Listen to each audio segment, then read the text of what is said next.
Beleza. Foi iniciada a gravação do nosso encontro do dia 20 de agosto de Direito Penal 4, tá bom? Vamos lá, galera. Eu vou começar a compartilhar aqui a minha tela. Como é a primeira vez que eu estou tentando fazer esse compartilhamento da tela pelo Google Meeting, eu peço que vocês me informem o que vocês estão vendo, tá? Deixa eu aceitar aqui o Shanid. You are presenting to everyone. Vocês estão vendo a minha tela nesse momento? Sim, professor, eu tô vendo a tela. Tá vendo aí que a Mayara pediu para entrar? Tá vendo essa parte, né? Sim, sim, sim. Beleza, então. Então, deixa eu abrir aqui o slide. Vocês agora devem estar vendo aí o slide que eu montei aí para a gente trabalhar neste encontro e nos próximos. Vamos lá, eu de vez em quando vou precisar alternar ali para poder admitir a galera que ainda está entrando. Assim como vocês, estou me adaptando ainda aqui à funcionalidade do Google Meet e particularmente estou até gostando mais do que outros aplicativos mais pesadinhos, né? mais de marca. Então vamos lá. Hoje, né, então, oficialmente é o nosso primeiro encontro de conteúdo à Vera aí, de Direito Penal 4. E eu preparei esse slide aí que vai ficar na gravação. Vamos fazer o nosso teste, vai ficar mais bonitinho, né, mais organizado o nosso trabalho.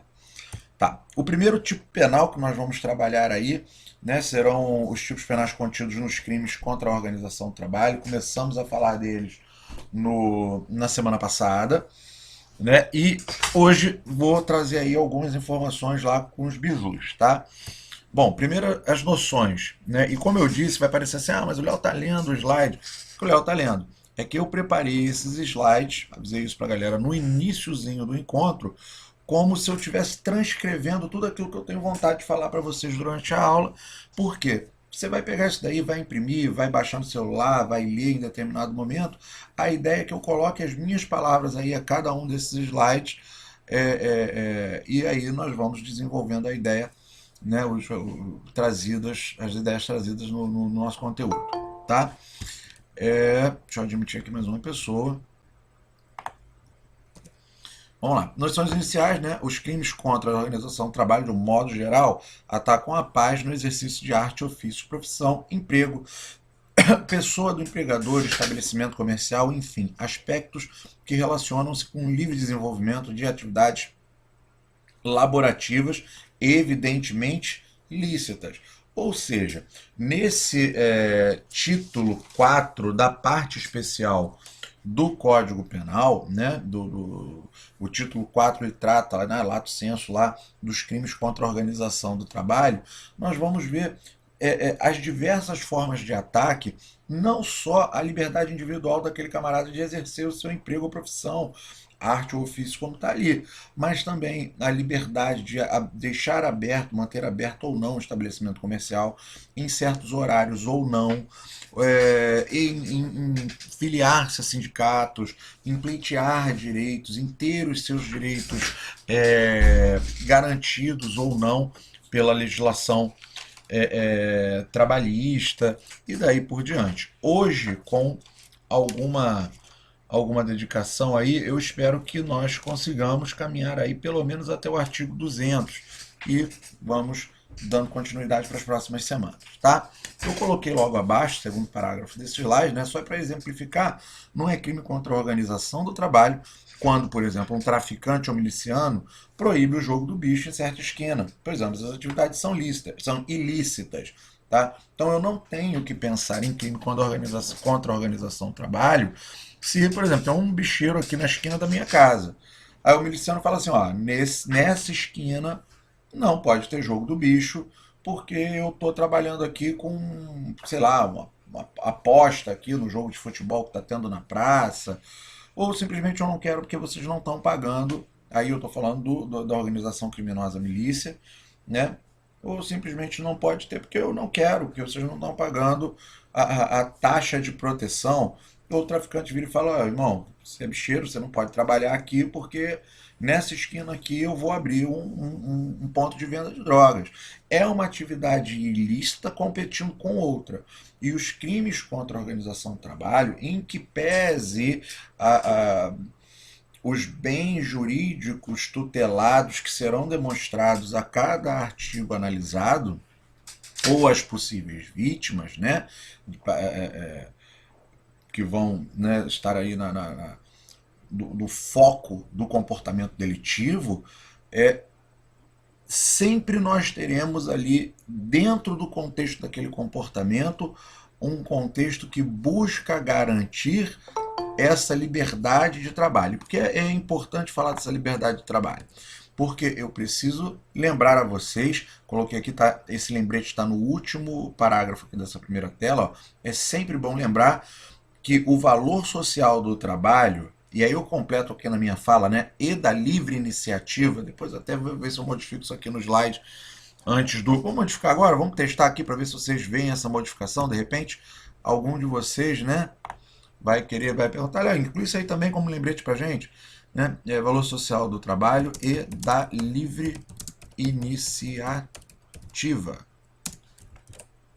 são elementos constitutivos do Estado democrático de direito. Então, gente, se nós formos pensar lá, né, no artigo 1º da Constituição Federal, que fala, narra, né, nos apresentam os elementos do Estado democrático de direito, né, a soberania, a cidadania, a dignidade humana, o valor social do trabalho, da livre iniciativa e o pluralismo político, vamos encontrar ali, guarnecido pela Constituição, né, como inserido nos aspectos entre aspas, da personalidade ali do Estado, na alma constitucional, o valor social do trabalho, da livre iniciativa. Percebam que quando nós falamos, né, o mesmo inciso que estabelece importância na Constituição, o valor constitucional, né, do valor social do trabalho e da livre iniciativa, eles estão inseridos no mesmo inciso. E quando eu falo em valor social do trabalho e da livre iniciativa, eu falo da MOD, eu falo da mão de obra e eu falo do empreendedor, daquele que fornece o emprego e daquele que abraça o emprego. Estou falando tudo isso porque eu não posso me furtar a lembrar a vocês as fontes do direito do Norberto Bobbio e a maneira como elas engendram-se e intercomunicam-se, né?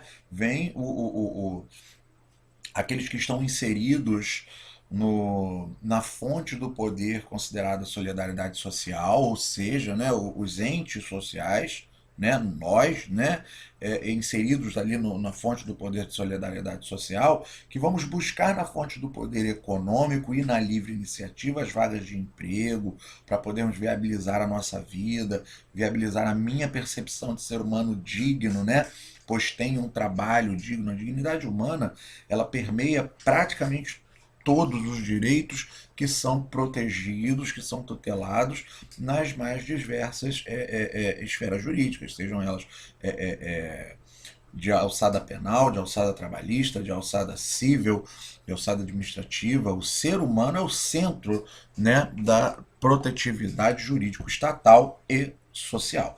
E abraça também ali, né, esse empuxo de livre iniciativa que está ali intimamente vinculado à fonte do poder econômico, porque a fonte do poder econômico fornece as vagas e ela usa essa mão de obra que é fornecida pelos entes sociais, de maneira que quanto mais qualificada a mão de obra, mais inserção de dinheiro, né, mais oferecimento de capital a fonte do poder econômico tem que oferecer a solidariedade social, e é uma relação ali dinâmica e orgânica. Tive um colega de mestrado que dizia, né, ele era muito fã também, né, de super-heróis, que ele falava que era uma relação simbiótica, né, que um depende ali do outro. Um sem o outro não sobrevive, mas ficam disputando ali, como que em cabo de guerra, quem tem mais força, quem domina aquela relação a todo momento. Tá? Então, a partir daqui, passaremos a seguir, estou aqui no terceiro parágrafo desse slide, a análise de cada um dos tipos penais que compõem o título 4 da parte especial do Código Penal. Beleza? Vamos lá. Primeiro tipo penal, perdão, gente, é o inserido no 197 do Código Penal, que eu transcrevo para vocês aí, né? A vantagem, né, do teletrabalho, né? A vantagem aí das nossas aulas telepresenciais é que eu consigo compartilhar com vocês a minha tela, então vocês não precisam ficar mais se preocupando tanto com aquela cassação de artigo no código, né? Tem aí o 197, constranger alguém mediante violência ou grave ameaça a exercer, aí é inciso primeiro, exercer ou não exercer, arte, ofício, profissão ou indústria, ou a trabalhar ou não trabalhar durante certo período ou em determinados dias. E o inciso segundo, né? Constranger alguém mediante violência ou grave ameaça, abrir ou fechar seu estabelecimento de trabalho ou a participar de parede ou paralisação de atividade econômica. No nosso primeiro encontro, né, no encontro de apresentação da ementa, apresentação dos conteúdos e planejamento estrutural do desenvolvimento do nosso semestre, já dei aquele primeiro bizu com relação aos delitos que nós vamos observar, né, nessa primeira parte aí do nosso conteúdo. E algo que não vamos poder fugir, né, e que vai estar ali sempre coladinho na gente, vai precisar estar aos nossos olhos, ao nosso alcance, ao corrermos por esses artigos, por esses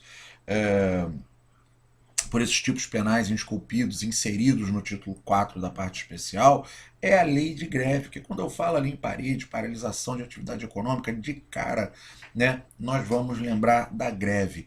E a greve é garantida constitucionalmente, lá no artigo 9 da nossa Constituição Federal, no 9º artigo da Constituição Federal, né? Deu um minutinho que eu acabei não colocando ele nesse slide, mas ele está um pouquinho mais à frente. Mas estou sentindo a necessidade de antecipar a leitura dele para vocês nesse momento da nossa fala, tá? Diz o artigo 9º da Constituição Federal: é assegurado o direito à greve, competindo aos trabalhadores decidir sobre a oportunidade de exercê-lo e sobre os interesses que devam, por meio dele, defender. Logo ali na Constituição Federal, eu só uso aqui em casa, né? E mesmo durante os nossos encontros presenciais, eu só uso legislação não comentada. Eu complemento minhas leituras, evidentemente, com a doutrina. Não que eu não goste da legislação comentada, super acho bacana. Se você puder comprar um código comentado, se você puder ter acesso a um código comentado, seja pela via que você utilizar, sem nenhum tipo de recriminação ou preconceito. Mas porque eu busco sempre preparar os nossos encontros, e durante os nossos encontros, ter a legislação não comentada na mão. Porque o exame de ordem você faz com consulta à legislação não comentada. E os bizus, né, as dicas, eu tenho que dar a dica para vocês, né, para a gente superar o exame de ordem de primeira, com base na legislação não comentada. E ali, logo abaixo do artigo 9º, na minha Constituição Federal aqui, que é lei sem comentários, é porque a gente aprendeu, né, eu aprendi a mencionar esse tipo de legislação lá atrás, quando eu fiz a graduação, né, chamar de lei seca, que eram as leis sem comentários. Mas hoje, quando a gente fala em lei seca, a gente pensa, né, lá naquele balãozinho branco que assombra tanta gente, mas que foi bom porque fez com que reduzisse, né, mortes 1000. Mas logo abaixo do artigo 9º está lá a menção: greve, lei 7783 de 89. Para quem tiver com código e já quiser ir abrindo aí, né, e dando uma olhadinha no código, já é bom, mas eu vou projetar os artigos de interesse da lei de greve aí na tela com vocês, tá bom? Próximo. Ficou aqui sem o cabeçalho, né? Mas daqui a pouco eu melhoro esse slide. Então vamos lá. Primeira coisa que nós devemos ter em mente: presença de violência ou grave ameaça. O comportamento a ser analisado dentro desse 197 e de outros tantos tipos que nós veremos nessa sequência aí, todos eles, né, a maioria deles vai prever a presença de violência ou grave ameaça no comportamento. Percebam que 197, vou voltar um slide, fala aqui, ó, constranger alguém mediante violência, não diz que tipo de violência, ou grave ameaça. E também não diz se essa ameaça é uma ameaça à vida, pode ser uma ameaça à integridade física, né? Uma ameaça grave é uma ameaça que aquele que sofre essa constrição, essa ameaça, ele sinta que esse comportamento é um comportamento com condão de realidade, que ele realmente vai sofrer com as consequências daquela ameaça, caso não atenda ao comando do sujeito ativo da prática delitiva. Peço um minuto. Não. Oi, Professor, Daniel. tira só uma dúvida. Esse caso aí do artigo 197 se enquadra naquele caso que apareceu na mídia agora recentemente, do motoqueiro que foi entregar o lanche e foi ofendido pelo dono da residência? Olha, você poderia até pensar nisso, mas na verdade foi bem mais grave do que aquilo, né? Na verdade, Teria sentido. Ele você também já envolve o racismo, né? porque você tem que analisar o que naquele comportamento ali. Ai, perdão, eu tô com o rosto quente. Eu não tô vendo meu rosto aqui pra vocês, mas tá parecendo que a câmera tá ligada. Vocês devem ver que eu tô aqui esfregando os olhos. Mas é que hoje foi dia de faxina, meu rosto tá queimando. Aqui eu tô sentindo que a rinite vai me atacar. Peço perdão por isso, tá, gente? Muito chato tá esfregando os olhos toda hora. Mas ali o que a gente tem que analisar, né? Qual era o ânimos daquele rapaz, né, que estava atacando aquele motoqueiro que estava na mídia ali, né? Como você disse, teve ali toda a questão do racismo, e o ânimos dele ali, você verifica frontalmente que não é de inviabilizar o exercício do trabalho dele, mas sim de humilhar aquela pessoa, né? Já tem outro tipo penal, a gente já está encaminhando para outra questão da injúria racial, que nós, quando vimos a questão da injúria racial, que está ali o nosso conteúdo, salvo engano, está no conteúdo de prática 3, tipo, né? De prática 3 não, de penal 3. Salvo engano, o tipo penal está um pouquinho mais para trás ali, do 197. Mas é uma crítica até tem a injúria racial, a gente vai pensar também no crime, no agravamento desse crime pelas circunstâncias, se vai haver um concurso material ali dos crimes, e eu te confesso que eu não acompanhei esse caso da mídia, eu sei pouca coisa pelo que eu vi aqui no Jornal da Noite, mas certamente está mais pro lado da injúria racial, está mais pro lado eventualmente de um constrangimento ilegal, porque ele não queria nem só não permitir que ele continuasse trabalhando, mas por aquele agente ali, por aquele sujeito, aquele senhor, se assim podemos chamá-lo, né? Ele não queria nem que o rapaz entrasse no condomínio, fosse a passeio, né, fosse a qualquer título. Então eu acho que ali que é uma figura, na verdade, pelo dolo envolvido naquele comportamento, na verdade um crime mais grave do que o que nós estamos pensando aí, tá?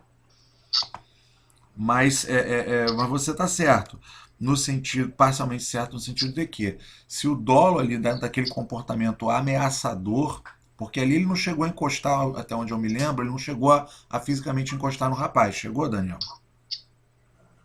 Não, não chegou a encostar, não. Só Mas foi ele, verbalmente. mas ameaçou o tempo inteiro. Porque eu lembro de quando eu vi aquele vídeo na internet, eu recebi, como todos vocês devem ter recebido aí nos grupos, né? E vi também no Instagram e tal. Eu lembro de que eu, né, já trabalhei assim, não de entregador de moto, mas de entregador de caminhão. Já fui ajudante de caminhão, pronto. Né? Falei de uma vez, né, para vocês saberem. Né? Não posso falar empresa. Mas, vergonha nenhuma, né? Só que eu tenho que ter o cuidado de não mencionar a empresa. E eu era um moleque, eu era novinho, devia ter lá meus 16, 17 anos, por aí, era bem novinho mesmo. E eu me lembro de vez em quando ter medo de apanhar, né? Em diversas situações. Eu lembrei muito disso ali na hora. Falei, pô, aquele cara bem grandão, bem maior do que o entregador ali firme fazendo a posição dele, mas eu me lembro quando eu vi o vídeo recente aqui no celular, falei, cara, se eu tô na pele daquele moleque ali, eu acho que eu não tinha a sobriedade que ele teve de ficar ali parado, não. Mas era uma ameaça que eu estou querendo dizer para vocês, uma ameaça real. Que você vê que não são só as palavras dele ali, mas o comportamento dele, o contexto, a expressão corporal dele ali, elas denotam uma ameaça real e iminente de que caso aquele rapaz não atendesse ao comando, sofreria uma violência real. Agora, acredito não ser diretamente vinculado a esse impedimento, esse atentado contra a liberdade de trabalho, porque ali exacerbava isso. Mas o teu exemplo é muito bom, porque se aquele comportamento do jeitinho que foi fosse simplesmente para que ele não entregasse, né? Não, você pode fazer o que você quiser aqui, só que você não vai trabalhar. Aqui só pode entregar quem é autorizado por mim. E acho que era iFood o menino, né? E a iFood não pode entregar, só pode entregar Uber Eats. Aí eu estou dirigindo, eu não estou impedindo, não seria um comportamento mais gravoso. Agora, importa também, e até agradeço pelo gancho que você me fez puxar, dizer que este delito do atentado contra a liberdade de trabalho, ele não vai residir de maneira isolada. Digamos que houvesse, né, a prática dessa violência real. Né? Digamos que nessa situação toda ali que a gente está analisando, né, adaptando para o nosso caso concreto, aquele rapaz de, salvo engano, blusa azul, ele tivesse dado um soco naquele entregador para que ele não realizasse sua entrega. Digamos que ali a resistência fosse para que ele realizasse ou deixasse de realizar a entrega. O crime do 197, ele não absorve, apesar de ser elementar do tipo a presença de violência ou grave ameaça, ele não absorve violência. A pessoa que praticá-lo vai responder também pelo crime da violência ou da ameaça. Aqui, ó, exegese da inteligência, aqui vem ali na parte da pena dentro do artigo 97, né? Tá ali, ó, detenção de 1 mês a 1 ano e multa além da pena correspondente à violência, se é praticada, né? E o mesmo fala lá a parte da reprobabilidade dentro do segundo inciso. Até aqui, beleza, gente? Deu para me fazer entender, mesmo tentando adaptar esse exemplo? Foi? Foi ok. Então, beleza, vamos voltar para cá. Outro elemento, né, que nós devemos perceber, né, que nós devemos atentar para dentro desse tipo penal, é que tem que necessariamente ocorrer a presença de violência, grave ameaça, e são 3 os comportamentos. O comportamento dirige da pessoa, e eu coloco essa setinha para proficiência do indivíduo, porque é aquela pessoa que está realizando algo, fazendo a entrega de um trabalho, arte, ofício ou profissão. E aí eu peço para que vocês recordem os elementos, né, o que caracteriza uma relação de emprego. É a existência de subordinação, lá no direito do trabalho, subordinação, habitualidade, onerosidade, pessoalidade. Então, uma empresa não tem emprego, uma empresa tem parceria comercial. Então, este primeiro elemento aqui, né, esse primeiro inciso, ele é dirigido a essa pessoa, a esse indivíduo, a essa pessoa física, tá? A um ser humano que está ali realizando o seu determinado ofício, por mais simples que seja. Não exige assim um estado de arte, tá?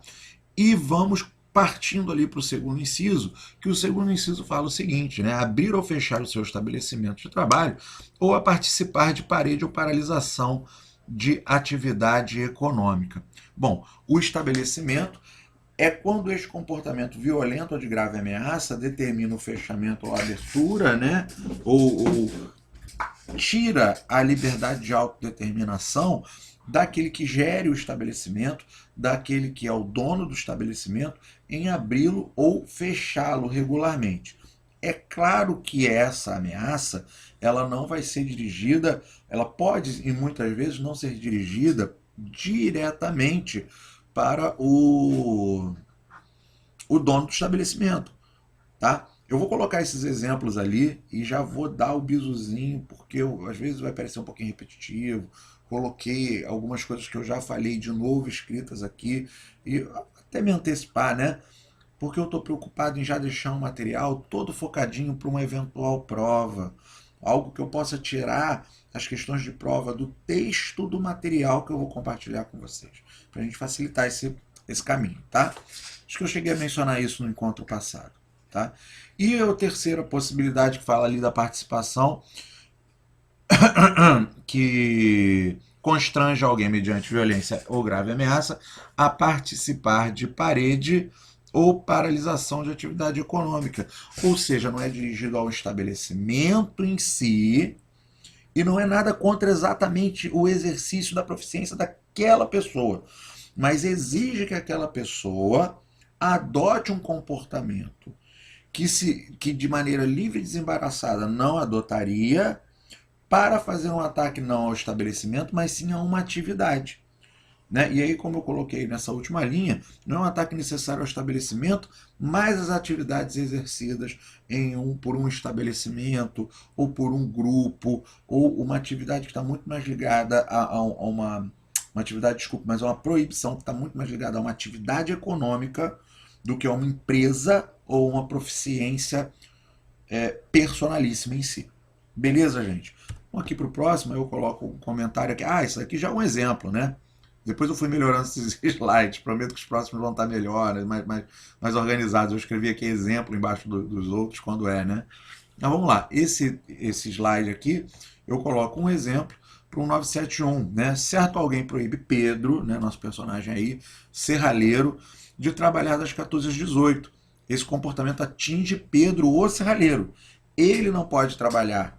Se ele fechar a porta do estabelecimento dele e continuar trabalhando no interior desse estabelecimento, ele vai estar descumprindo com a determinação da ameaça e provavelmente sofrerá as consequências. Aí eu estou dando aquele exemplo, o camarada chega assim e fala, ó, Pedro, você não vai mais fazer janela. Não pode, pronto, não quero que você faça janela. Das 14 às 18 eu não quero Pedro trabalhando, senão eu vou vir aqui e vou te dar uma coça, Pedro. Aí o Pedro, pô, eu vou fechar a porta aqui da minha serralheria e vou continuar fazendo janela aqui dentro, que amanhã quando eu abrir, né, ele falou que eu não posso trabalhar das 14 às 18, amanhã eu abro 6 horas da manhã, mas eu já vou ter um montão de janela pronta. Aí esse ameaçador ouve o Pedro trabalhando, bate lá, pô, Pedro, já não falei para você não trabalhar nesse horário, seja pelo motivo que for, tá? Mas ele está atingindo diretamente a proficiência do Pedro, né? E aí eu coloco aí como exemplo o Pedro, que o serralheiro daqui de casa é Pedro, ele esteve aqui em casa hoje, falei, Pedro, vou te usar aqui de exemplo, né? Então, vamos lá. 1972. Aqui a coisa já começa a amadurecer, porque são essas pequenas diferenças, essas sutilezas que eventualmente caem em prova, tá? Fica a dica. Ou na nossa, ou num eventual exame de ordem, tá? Então, seguem os exemplos para o 97, inciso 2, primeira parte, tá? Diferente é se certo agente impõe ao mesmo serralheiro lá, o Pedro, que feche seu estabelecimento das 14 às 18 ou sofrerá as consequências. O comando não é para ele parar de trabalhar necessariamente, pois sim fechar as portas do comércio. Significa que se ele continuar lá dentro trabalhando, ele não está infringindo o comando, ele não tem temor por sua vida, ele não sofreu uma ameaça, ele não vai sofrer violência se ele continuar exercendo a arte dele. Mas suas portas devem ser cerradas. Ele deverá baixar as portas. Outro exemplo que eu dei aqui, que infelizmente não vai ser novidade nenhuma, principalmente para a gente que mora aqui no Rio, acho que no Brasil inteiro, né? Mas a gente do Rio, a gente vê isso aí no nosso dia a dia do jornal televisivo, né? Imaginemos que um determinado traficante passe na porta de uma padaria, né? E determine seu fechamento. Fecha as portas, hein? Do jeito que acontece aí, mataram o rapaz ali, fechem as portas, faz isso, faz aquilo, tô mandando fechar por causa do luto de fulano. E ao receber o comando, os funcionários balconistas da padaria começam os procedimentos para atender esse fechamento determinado, né? Eles começam a baixar a porta na correria. E como eu falei para vocês aqui alguns minutos antes, essa ameaça não precisa ser dirigida ao dono do estabelecimento, mas ela também não visa a interrupção da proficiência pessoal daqueles trabalhadores. Não é que ele vai falar assim, fulaninho, teu trabalhador, não é que eu não gosto de você não, mas esta porta deve ser fechada. tá? E começa os procedimentos para fechamento, temerosos por suas vidas. E aí tem um padeiro, né? A gente sempre encaixa aí a experiência pessoal em alguma coisa, né? E aí um determinado padeiro, né, com um argumento, chega perto desse traficante, o número argumenta, né, com o traficante, pelo amor de Deus, deixa eu terminar meu pão que é para não estragar a massa, eu já comecei lá, você vai me prejudicar. Fecha aí a porta, mas posso continuar aqui trabalhando? Né? Aí o agente delitivo responde, eu não mandei você parar de trabalhar, eu mandei fechar. O que você vai fazer lá dentro é problema seu. Tá vendo como é que não atinge a proficiência personalíssima de determinada pessoa, mas ainda assim há o cometimento do delito descrito no inciso 2º do artigo 197 do Código Penal. Tá? E aí mais o comentário, né? O comportamento se dirige ao comércio indistintamente, se à frente do mesmo estão funcionários, sócios ou terceiros. A atividade interna pode ou não ser proibida. Aí tem uma outra pequena discussão. A atividade interna foi proibida em razão do fechamento do comércio? Foi proibida de maneira geral? Aí o 972 absorve o comportamento interno. A atividade foi proibida da seguinte forma: fecha o comércio e manda Tício parar de trabalhar, senão todos vão sofrer as consequências. Aí esse mesmo padeiro, né, doido aí que foi lá pedir, né, argumentar com o autor do delito, falou, não, mas o teu problema é com o Tício, cara. Eu vou fechar aqui o comércio, tá fechando por causa dele, deixa a gente trabalhar. Não, vocês empregam Tício. Ó, vocês empregam aquele sujeito indeterminado, o empreendimento. Vocês empregam Tício. Então aqui vai esse estabelecimento vai fechar as portas. E Tício não pode trabalhar.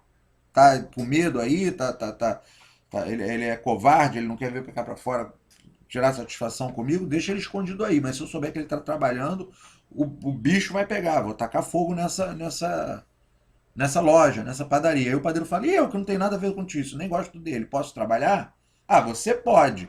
Olha só, tem dois comportamentos, você consegue separar a conduta. Elas parecem que são uma conduta só, mas você tem ali duas condutas. Você tem uma para fechar o comércio, uma dirigida, né, àquele empreendimento, que vai atrair consequências para todos ali, provavelmente sim, tá? E uma que é dirigida tão somente ao Tício, tá? Você pensa, eu sou o dono desse comércio, precisei fechar minhas portas, né? Já estou sofrendo esse avilte. Entretanto, minha produção não parou, porque meus funcionários aqui todos continuaram trabalhando. Eu só tive um problema a mais, que foi isolar o Tício, né? E o Tício ainda sofreu ainda foi vítima em específico desse crime, que Tício não pode fazer nada. Eu não vou sofrer, se eu também não deixar Tício trabalhar, eu também não sofro. Então percebam que tem dois comportamentos, tem a vontade dirigida, né, a dois resultados diferentes. E aí é muito importante a gente pensar nessa questão do resultado, porque sempre que nós tivermos assim crimes muito parecidos, que forem praticados em um momento continuamente, né, ou em momentos muito próximos, nós vamos estar diante daquela discussão. Trata-se de crime continuado? Trata-se que um delito foi absorvido pelo outro, né, dentro de sua dinâmica, ele já incorpora ali a prática de outro. Trata-se de um concurso material, um concurso delitivo material, tá? Então nós temos que perceber em muitas vezes, né, aquele dolo era dirigido a que finalidade? Dentro de uma análise do intercrimes ali da cogitação, preparação, execução e consumação e exaurimento consumatório, a finalidade que eu busco, ela converge, diverge ou caminha em paralelo. Isso fica como bizu até para a gente analisar se houve continuidade delitiva ou não. Porque você pensa num camarada que ele vai roubando pontos de ônibus em sequência, né? O garoto pega numa moto com o seu cúmplice e vai parando. Num ponto de ônibus, rouba todo mundo que está ali. No outro ponto de ônibus, rouba todo mundo. Apesar de serem comportamentos encadeados, né, que vão vitimar diversas pessoas. Percebam que houve a cogitação entre os dois num determinado planejamento. Convergiu esse planejamento cogitatório em atos preparatórios. Vão pegar moto, vão pegar uma arma. Vai ser um revólver ou vai ser uma pistola? E se alguém reagir? Com revólver eu consigo anular 5 reações. Com a pistola eu consigo anular sei lá quantas. Eu nem sei quantos disparos faz uma pistola. Talvez 14, né? Eu consigo anular 14 reações. Então vamos eleger uma pistola. E vai ser que moto? Vai ser uma moto comum, popular, que quando nós fugirmos ela vai ser dificilmente identificada porque tem um monte na rua. Vai ser uma moto diferentona, mas extremamente potente, uma BMW, né? Que ela é incomum, mas extremamente potente para fugirmos da polícia, né? E tem toda essa questão de atos preparatórios. E os executórios? Ó, vamos roubar o ponto da rua. Da rua. Vamos começar pelo ponto da Avenida Brasil, número 1000. Não sei nem o que fica no número 1000, tá? É um número aleatório que veio na mente. A Avenida Brasil é a nossa casa ali da nossa universidade, né? Então vamos começar no número 1000, porque ele é depois do posto policial. E daí para frente vamos assaltando de passarela em passarela, vamos roubando de passarela em passarela. Porque o nosso objetivo é conseguir concluir uma sequência de roubos. Percebam que não são objetivos diversos, não são objetivos divergentes, na verdade é um objetivo, o intuito consumatório é convergente. E seu exaurimento é o quê? É abarcar um rol patrimonial. É como se eu estivesse fazendo um baúzinho de tesouro, né? Eu joguei o patrimônio de um monte de gente ali dentro de um baúzinho, dentro de uma mochila, e se eu consigo consumar o meu delito, ele se exauriu, contemplando para mim um pequeno rol patrimonial fruto da atividade delitiva. Então percebem como, de repente, a análise de vários comportamentos que podem parecer que vão ilustrar delitos diferentes, eles vão convergir para o mesmo delito, e aí ficou um exemplo de continuidade delitiva em confronto com um exemplo de concurso material. Tá bem, gente?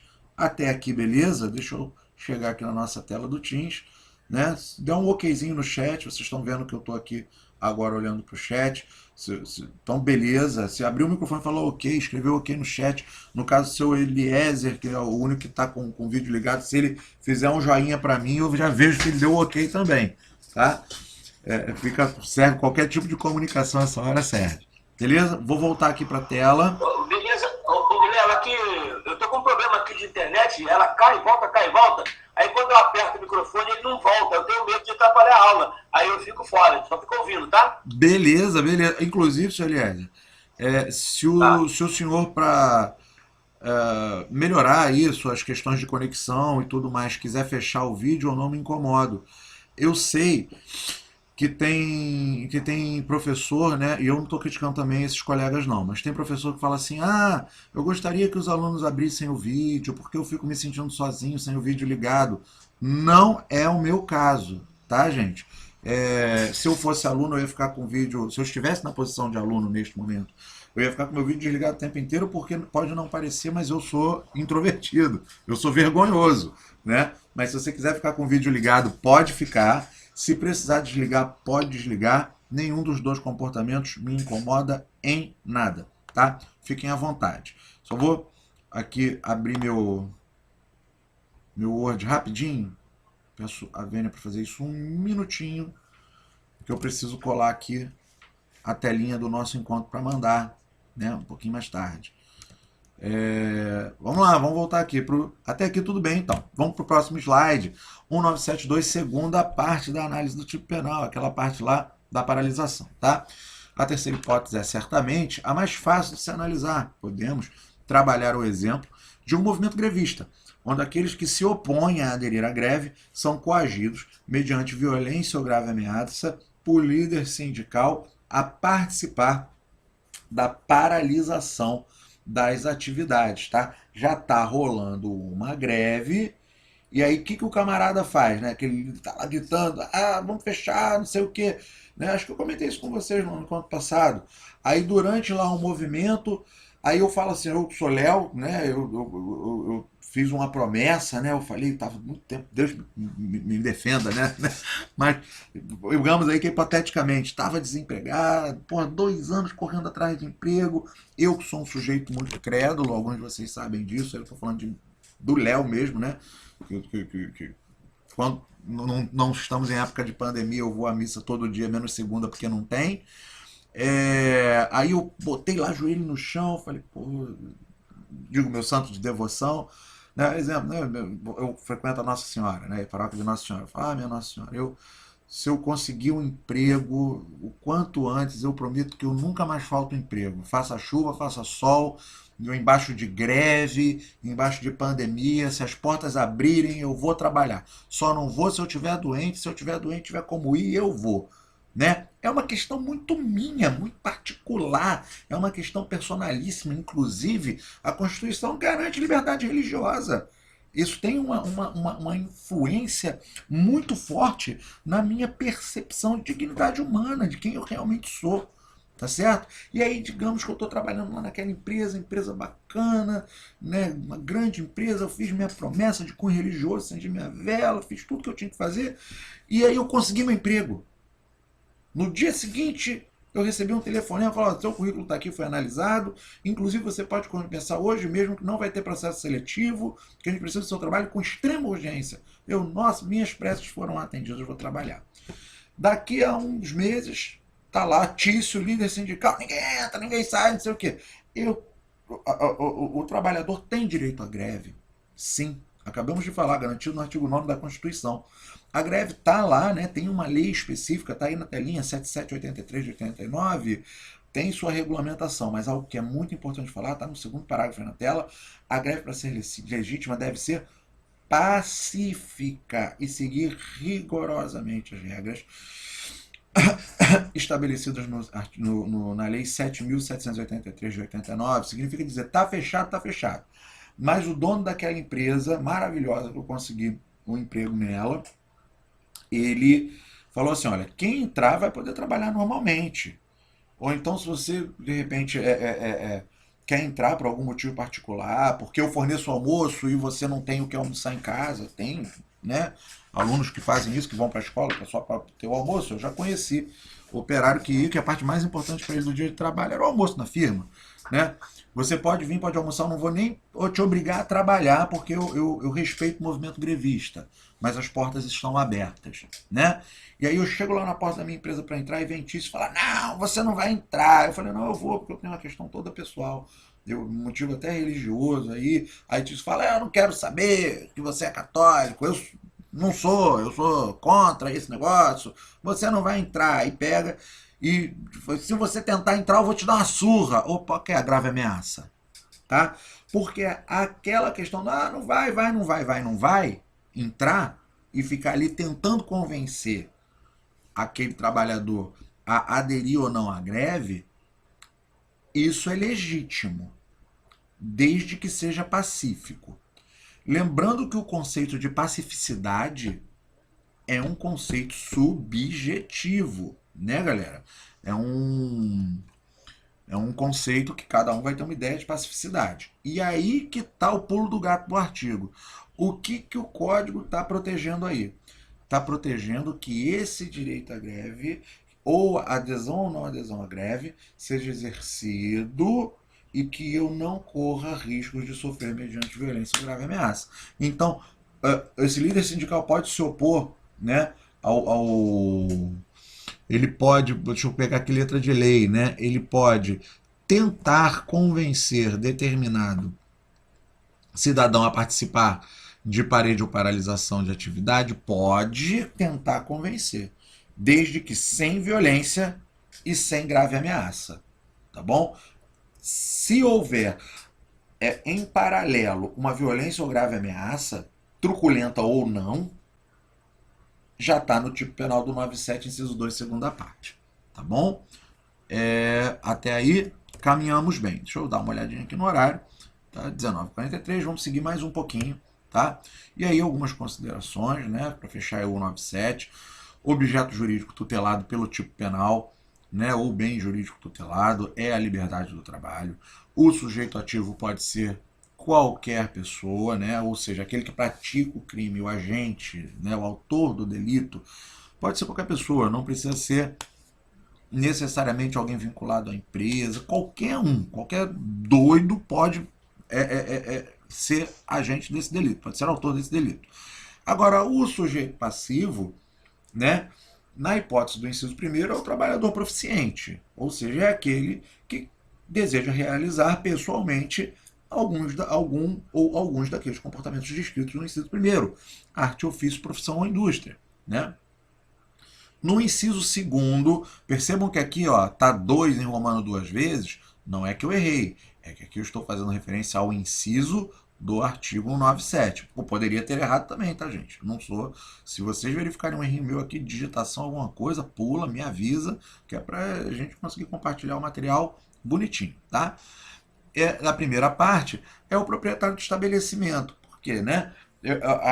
Aquela ameaça, aquela determinação de fechamento ou abertura é dirigida ao negócio. Os empregados eles sofrem também ali, né, como vítimas parciais, mas o comportamento é dirigido ao fechamento daquela atividade como um todo. Tá? E a segunda parte do inciso segundo é uma coação dirigida a qualquer pessoa. Aí alguém abriu o microfone. Aí entra o lockout, professor? Oi? Aí entra o lockout?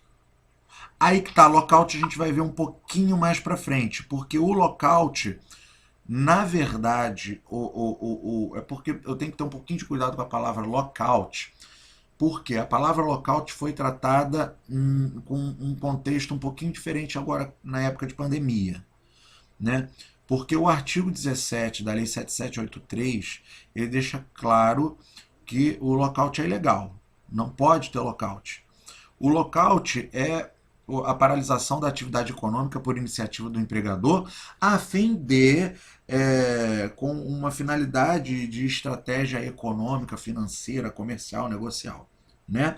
O lockout, ele também está inserido em proteções, nós vamos ver ele inserido ali nessa proteção do Código Penal, mas quando o Código Penal quer referir-se a um comportamento de coação durante o estabelecimento de um lockout, ele usa o termo suspensão. E aqui no inciso segundo ele está usando o termo a participar da parede ou paralisação. Então, a participação ativa de qualquer pessoa a uma parede ou paralisação, em princípio, isso é análise doutrinária, de iniciativa dos empregados. Tá? E aí o importante aqui para essa segunda parte do inciso 2 é que não serão só os empregados. Se esse camarada pegar um camarada que não é empregado da empresa, que é, sei lá, prestador de serviço, ou estava ali naquele dia para recolher o papelão da empresa, catador de papelão. E esse líder sindical pergunta, não, você vai participar da parede aqui também, não vai deixar ninguém passar. Opa, já está no crime, se isso for cometido mediante violência grave e ameaça. Mas a tua pergunta é muito pertinente, vocês vão ver mais à frente, talvez não hoje, né, porque o nosso horário tá andando, mas que a proteção contra o estabelecimento de violência contra a pessoa ou coisa durante o lockout também existe aqui no Código Penal, só que ele é tratado como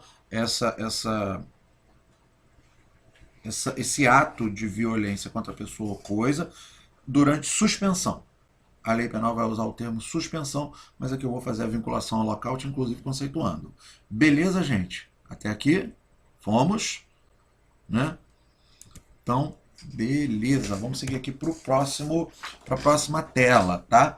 Galera, só esclarecendo, eu pretendo encerrar o nosso bate-papo de hoje às 8, né? 5 para as 8, 8 horas. Por quê? Para não deixar o nosso bate-papo muito tedioso, muito longo, e porque eu preciso adotar os procedimentos para a abertura do segundo tempo, tá? E aí eu reforço com os presentes o pedido que eu fiz no iniciozinho do nosso encontro, para que vocês todos, na medida do possível, já comecem a logar aqui na nossa sala do encontro virtual na semana que vem, né? A nossa aula é marcada para 18h55. Se vocês puderem ir logando e se inserindo no nosso contexto de aula, 18h45, 18h50, para quando é 18h55 a gente já começar legal com o nosso encontro, tá? Então, o 98 do CP, atentado contra a liberdade de contrato de trabalho e boicotagem violenta, tá? Então vamos lá. Leitura do tipo penal: constranger alguém mediante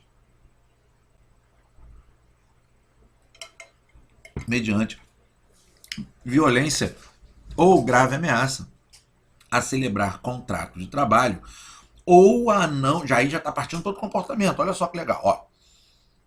A celebrar contrato de trabalho ou a não fornecer a outrem ou não adquirir de outrem, via de mão dupla, matéria-prima ou produto industrial ou agrícola. Detenção de 1 mês a 1 ano, multa, além de pena correspondente à violência. Ótimo, tá tudo protegidinho. Só que se nós fizermos aqui ó, um tracinho aqui ó, nessa vírgula, vamos separar o artigo nessa vírgula aqui, tem um comportamento aqui, ó, onde eu constranjo determinada pessoa a celebrar contrato de trabalho, mediante violência ou grave ameaça. Ou, mediante violência ou grave ameaça, constranjo alguém a fornecer ou não adquirir material a outro. O que é importante perceber aqui? Não tem no tipo penal nada falando que vai ser crime se eu constranger alguém a não celebrar o contrato de trabalho. O enunciado aqui o comando contido no artigo 98, ele fala o quê? Olha, Léo, se você ameaçar, se você, mediante violência ou grave ameaça, obrigar o Tício a contratar o Mévio, seu sobrinho, é ruim de trabalho pra caramba, chega todo dia bêbado, quebra tudo, bate caminhão, ele é terrível. Aí você Mévio é meu sobrinho, né? E aí você chega para Tício, você é um criminoso da localidade, e fala: Tício, olha só, você vai contratar o Mévio, você vai assinar a carteira do Mévio e você vai deixar ele entrar na tua empresa para trabalhar, vai dar alguma coisa para ele fazer. Varrer um chão, bota ele para trabalhar aí porque ele está perturbando dentro de casa. Bem, Tício, se você não fizer isso, você não vai ter mais uma empresa para administrar, porque provavelmente você vai ser morto, né? Então, vê aí o que você pode fazer pelo Mévio. Tício, né, sob essa grave ameaça, pega lá e anota a carteira do Mévio, né? É até estranho um exemplo como esse, mas é o texto legal. Então vamos partir aqui para o nosso próximo slide. Noções gerais. Primeiramente, devemos novamente ter em mente que é parte do comportamento típico a presença de violência ou grave ameaça, tá? Tem que ter aí uma violência ou grave ameaça. Se eu falo assim, nesse mesmo exemplo, né? Tício, ó, você contrata o Mévio, meu sobrinho, que é alcoólatra, que dá maior trabalho, tá dando trabalho em casa, então agora eu quero que ele dê trabalho em horário comercial para você, dentro da sua empresa. Então eu gostaria que você contratasse o Mévio, meu sobrinho, para dentro do seu comércio. Senão, eu vou... Peraí que tem alguém me chamando aqui. Não, senão eu vou... Senão eu vou te excluir do nosso grupo do WhatsApp, senão eu vou... Não é melhor, vamos falar um negócio mais grave, né? Uma ameaça qualquer sem condão de gravidade física. Senão eu vou parar de vender produtos para sua empresa. Vamos dizer que eu sou o teu fornecedor aí de algum tipo de material, tá? Senão eu vou... Não, aí eu já vou estar em outro crime, mas senão eu vou rescindir nosso contrato de parceria comercial. Pronto. Que eu tenho liberdade, né? De contratar ou deixar de contratar. Não é uma ameaça grave e é uma ameaça de que eu vou fazer algo que eu tenho liberdade de fazer ou não e o outro também, tá? Então, se não houver essa violência ou grave ameaça, né, eu não vou ter a prática do tipo penal. Por que eu estou deixando isso claro? Porque nas questões contextualizadas lá do ENAD, do exame de ordem, é esse pulo do gato que vai determinar se existe a prática do crime ou não. Mais à frente nós vamos ver aqui. Se eu ameaço o meu funcionário, ó, se você não participar disso, do meu lockout, vamos aqui para pegar aqui o gancho que o Macedo deixou aqui pra gente. Se você não participar aqui do meu lockout, eu te mando embora. Ora, eu posso mandar embora exercendo o meu poder de gestão, o meu poder de empregador a qualquer momento. Então não é uma ameaça, uma violência ou grave ameaça. Pode ser eficaz? Pode, mas não no sentido de crime. Aí você vai dizer, vai ficar por isso mesmo? A ameaça foi eficaz. Dobrou ele a um determinado comportamento que ele por si não tomaria, mas não é um constrangimento irresistível, violento e criminalmente reprovável, como inserido no comando, né, do artigo. Mas vai ser passível de alguma sanção? Certamente. De uma sanção trabalhista, de uma condenação a danos morais, por exemplo, é a primeira coisa que eu penso. Tá? Então vamos lá. Primeiramente, a gente tem que ter em mente que é parte do comportamento típico a presença de violência ou grave ameaça. Em segundo, devemos notar que este tipo penal contém, no mínimo, duas tutelas penais. Uma, a do contrato, e a outra, de viabilidade do funcionamento do estabelecimento. Está escrito errado aqui, depois eu corrijo, tá? Boicotagem. O que acontece? Nesse tipo, ou eu obrigo alguém a contratar, e é uma via de mão dupla, ou eu obrigo o empregador a contratar o meu sobrinho Mévio, ou eu obrigo o meu sobrinho Mévio a aceitar a proposta de um empregador. Você imagina, surreal para os dias de hoje, né? Meu sobrinho Mévio está com uma proposta da padaria aqui, o cara super quer que ele trabalhe lá, que, sei lá, ele faz qualquer coisa maneira. E eu falo assim, ô Mévio, se você não aceitar a proposta do dono da padaria aqui, o Tício, quando você chegar em casa eu vou te dar uma coça, vou quebrar tua perna, né? Aí, pô, o Mévio vai porque ele sabe que eu sou mal, eu vou dar uma coça de verdade nele, não é uma ameaça vã, né? É uma ameaça real, né? Ele sabe que eu sou um sujeito violento. Né? E a segunda de viabilidade de funcionamento do estabelecimento. Não é eu mandar abrir ou fechar o estabelecimento. Eu não determino se aquele estabelecimento vai ficar aberto ou fechado. Eu pego um terceiro que fornece insumos para aquele estabelecimento, digo que ele não pode fornecer, senão ele vai sofrer com consequências, ou eu digo para o cara do estabelecimento que ele não pode comprar de determinado fornecedor, senão vai sofrer com consequências. Percebam que é um comportamento que é muito mais dirigido à atividade econômica exercida pela empresa ou por um fornecedor do que contra o estabelecimento em si. Eu não interrompo a dinâmica de trabalho do estabelecimento no sentido de se vai abrir, se vai fechar. Eu inviabilizo seu funcionamento, eu interrompo a entrada de insumos de um determinado estabelecimento. Beleza, gente? Então, galera, eu vou fazer uma marquinha aqui nesse slide, tá? Nós estávamos aqui nesse, né? Vou fazer aqui, ainda não vou compartilhar esses slides até aqui. Vou fazer aqui uma marquinha para nós continuarmos daqui no próximo encontro, tá? Que aí ninguém precisa ficar preocupado se eu vou lembrar ou não, tá? E assim que nós encerrarmos, no encontro que nós encerrarmos a análise dos delitos contidos no título 4 da parte especial do Código Penal, eu vou transformar esse arquivo de PowerPoint em PDF e vou compartilhar com vocês como materialzinho para a gente estudar para a nossa provinha, se a prova for de questões, né, de múltipla escolha ou coisa do tipo, como nós previmos, né, na semana passada. Deixa eu encerrar aqui a gravação, só um minuto.